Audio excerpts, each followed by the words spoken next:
And I'll talk about that in a sec, but I don't want to talk about me tonight. I want to talk about you tonight. I want to talk about your dream.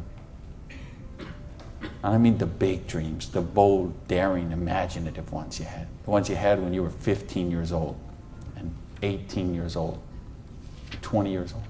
Because you know what I see people give up on their dreams. And it seems the older we get, the more we give up on our dreams.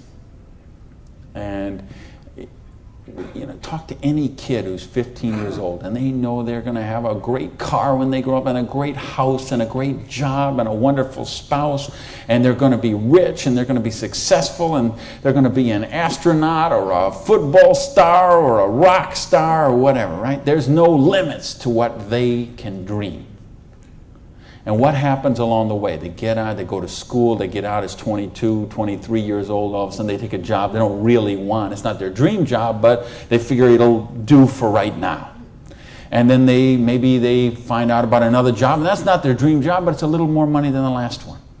And they meet someone along the way, and all of a sudden there's two, and then there's a little baby on the way, and there's another baby, and then there's diapers and formula and braces and all of those kind of things. And all of a sudden they take another job that's 500 miles away, but again, it pays a few $1,000s more a year, so they take that job.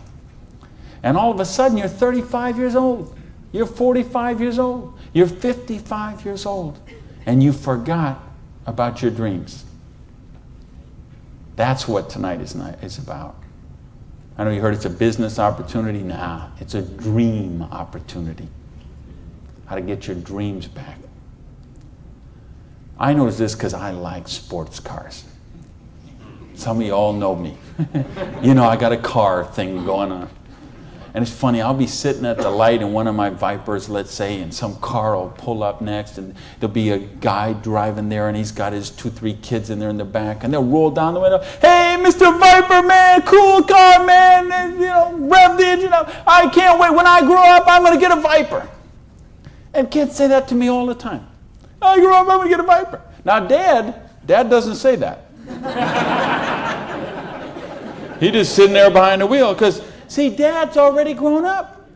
And he figured out he ain't getting the Viper. He's got the minivan. Right? What happened along the way? You know, because, and it's funny, every year they publish the list of the most popular cars. And I see it every year, and it comes out. And I read the list, and it's funny. Now, when I talk to kids, and I talk to a lot of kids, they always like cars. And yeah, I'm going to get a Corvette, I'm going to get a Lamborghini, I'm going to get a Ferrari. And then when they publish this list of the best-selling cars, it's Toyota Camrys and Holdens and Mercurys and Ford Escorts and Geo Metros, the broke-mobiles. Right? These are all cars they make for broke people.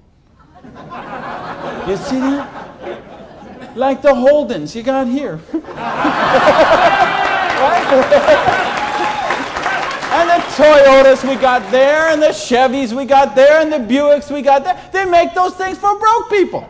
Now, how come when I see the list of the top 10 things, I don't see Ferraris and Lamborghinis and Rolls Royce and Jaguar and Bentley? Because they gave up on their dreams.